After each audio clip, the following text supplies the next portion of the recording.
of amendments.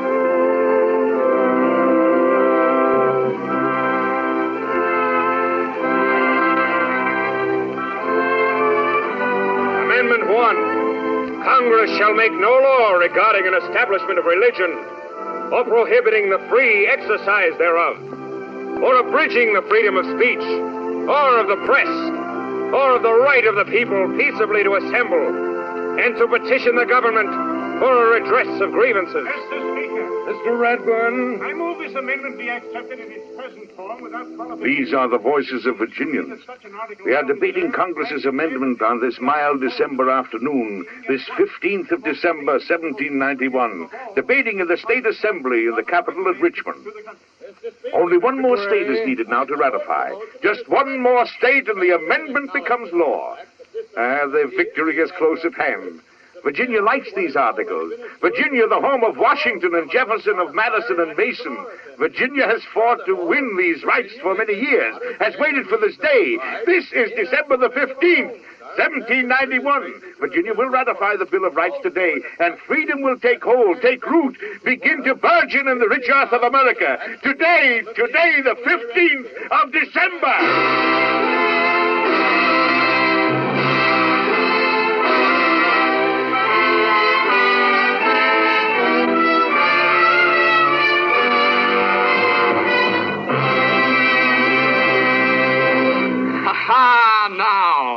Now the people of the states breathe easier. It's all down in black and white. A contract. It's a deal between the future and themselves. Americans don't make a promise lightly, or take it that way either. A promise made by honest men to other honest men is like a hand clasp and a vow. Meant to be understood. Meant to be remembered. Look about the country now. Suspicion thaws like frost beneath the frank diplomacy of spring.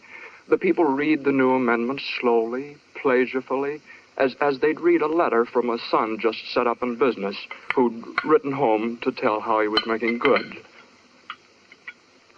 Oh, well, now that's more like it. Yes, sir, that's more like it. Got your sleeve in the soup, dear. What's more like what? Listen to this. Amendment 2. A well-regulated militia being necessary to the security of a free state, the right of the people to keep and bear arms shall not be infringed. That mean you can keep your gun? That means if somebody gets into office and turns sour on the people that put him there, why, he can't vex us with a standing army the way George did before the war. No, sir, we people of the states, if we got arms, nobody's going to order us to do things the majority of the country ain't voted for. Not without a fight. Better eat that soup before it gets cold. Shouldn't read when you eat anyways. Put down the paper. Oh, all right. That's a good law, ain't it, Jasper? Yep.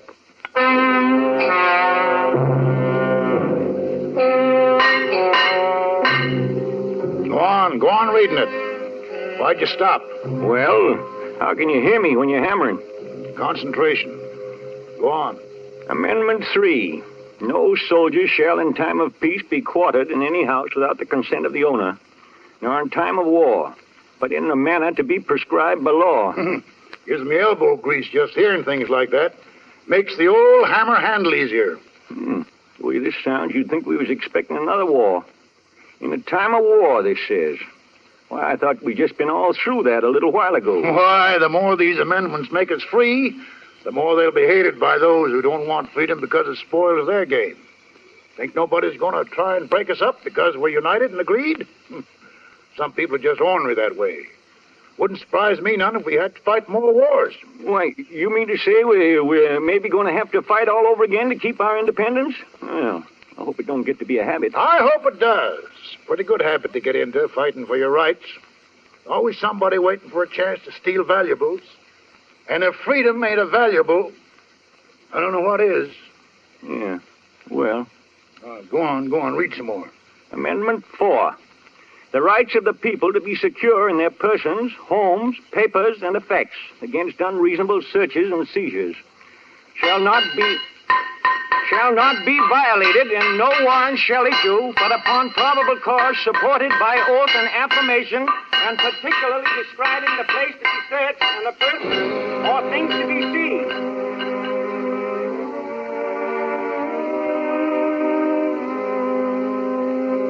I brought you these, Robert. I grew them myself inside the house. Don't smell much, but they're awful pretty. Everything's going on about the same at the house. Except I'm a year older since I was here last. Guess you don't have to worry anymore, Robert. Guess you can rest in peace now. Looks like it's going to be all right.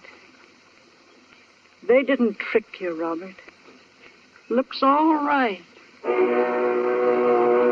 The voices of Americans in Maryland, in Pennsylvania, Connecticut, the Carolinas, Georgia. Up and down the little seaboard nation, the voices of Americans together now. Together in a new way, in a strange new way, a way men had never lived together in before. Proud men, unsuspicious, trusting men. They're fighting over, and they're living just begun. They're building, and they're working, and they're singing, just now getting started. Here strangers from 1,000 shores, compelled by tyranny to roam, shall find amid abundant stores a nobler and a happier home. Rejoice, Columbia's sons, rejoice. To tyrants never bend the knee, but join with heart and soul and voice for Jefferson and liberty. Here art shall live. Will this song make good its promise? Does this folk tune hold the truth? Shall strangers from 1,000 shores be compelled by tyrannies to roam? Shall they find here, amidst abundant stores, a nobler and happier home? 150 years from this beginning, how much of what is said and of what is sung and what is written down shall still be good? This parchment of the Bill of Rights, with the word resolved so plainly written on it, how long will it endure? Is it a passport to a greater day? Will future generations read it, sanction it, and pass on it? Will children's children live by it, work by it, and profit by it? Look it over. Look it over. It is new. The parchment shines. The text is easy reading. The words are not yet worn with trial and experience. The writing's fresh, the meaning's clear. The parchment gleams in the December sunlight like a burnished shield upraised against oppression. Amendment 5. No person shall be held to answer for a capital or otherwise infamous crime unless on a presentment or indictment of a grand jury. Nor shall any person be subject for the same offense to be twice put in jeopardy of life and limb. Nor shall he be compelled in any criminal case to be a witness against himself, nor be deprived of life, liberty, or property without due process of law. Nor shall private property be taken for public use without... Let's go ahead 150 years from now. Let's rush headlong, unstopping down the corridors of time. Let's go ahead to 1941. The writing dims. The parchment cracks and curls up at the edges. The splotch of time is on it. And now it's in a case in Washington, D.C. It's in a case behind a pane of special glass protecting it from the light. You see that tourist bending over it there? He's trying hard to make out the writing. He's tracing the rights of persons accused of crime. Amendment 6. In all criminal prosecutions, the accused shall enjoy the right to a speedy and public trial by an impartial jury of the state and district wherein the crime shall have been committed, which district shall have been previously ascertained by law, and to be informed of the nature and cause of the accusation, to be confronted with the witnesses against him, to have compulsory process for obtaining witnesses in his favor, and to have the assistance of counsel for his defense. Where does this tourist come from? Oh, maybe from a place undreamed of when the Bill of Rights was born. A land as far away from Federal Hall as Europe. Oh, California. What lies tonight between that place and here? 4 dozen states without a yard of fenced-in border. 130 million people. People working, people resting up to work some more. People working in a mighty unison to prosecute a war. All right, now let's move along. Let's move among them. Let's hear them living lives and thinking thoughts and giving off opinions. Let's see now what they have to say 150 winters after Richmond. Let's see what happens to the Bill of Rights through their 33 administrations, 77 Congresses, and a half a dozen wars. Has anybody anything to say about the status of men's rights December 15th, 1941? I have something to say, if you don't mind. I'm in jail tonight, but I'm joining in your celebration and cheering as hard as anybody else. Uh-huh. Well, if you don't mind my asking, Well, a trumped-up charge. The old routine in the city. But I'm getting out on bail tomorrow, and when I'm finally tried, it'll be by a jury and in public. And none of this Gestapo stuff. Not that they wouldn't try it if they could, but that little 450-word matter you're celebrating tonight stops them short of that. Yeah, well, what did they chuck you in the clink for? I mean, what the charge? Making a speech for the Fusion Party against the mayor. First, we hired a hall, but they took away our permit. Said the building was unsafe under an old fire ordinance. So then we went down to Garrison Square, where no permit is required to speak in public. And within 10 minutes, we were on our way to the police station on charges of blocking traffic, disturbing the peace, and inciting to riot. Oh, it's a fine thing. Yes, but listen, we'll beat him. He's scared of us. He's scared the people will find out the truth. And with good reason, because when they do, he's finished. That's why he doesn't want us to be heard. Uh-huh. It's only the crooks and the frightened little big shots who need to shut up their opponents. That may work all right in some other countries, but not here. Yeah, well, how are you going to beat him? Well, there's such things as rights on our side. And not even the mayor's machine is powerful enough to stop us. We'll fight that fight on every front. Carry it to the highest courts if necessary. And we'll win! Is this the talk of servile men? Of tamed and gutless and obedient men?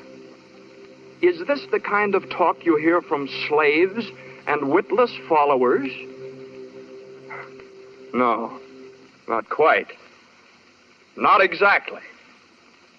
This is what they meant in Federal Hall, and what they voted for 150 years ago today in Richmond. Those 10 amendments are not dusty statutes loafing in retirement. They're a pep talk to the fighters and a fortress to the undefended. They double bar the front door of the home against culprits and searching parties. Stand the drinks for everybody toasting freedom. And of all things, they are not a set of legal clauses, dry and dusty. Although that's Amendment 7, that makes us wonder. Amendment 7. In suits at common law, where the value in controversy shall exceed $20, the right of trial shall be preserved, and no fact tried by a jury shall be otherwise re-examined in any court of the United States than according to the rules of the common law. Uh-huh. Well, except for that, not like a lawyer's brief at all, but mostly like a kind of a freestyle ode to liberty. 10 verses long. Amendment 8. Excessive bail shall not be required, nor excessive fines imposed, nor cruel and unusual punishments inflicted. That's treason in most of your sentiment like that today. Amendment 9. The enumeration in the Constitution of certain rights shall not be construed to deny or disparage others retained by the people. Do you notice how many times it says the people? Well, now,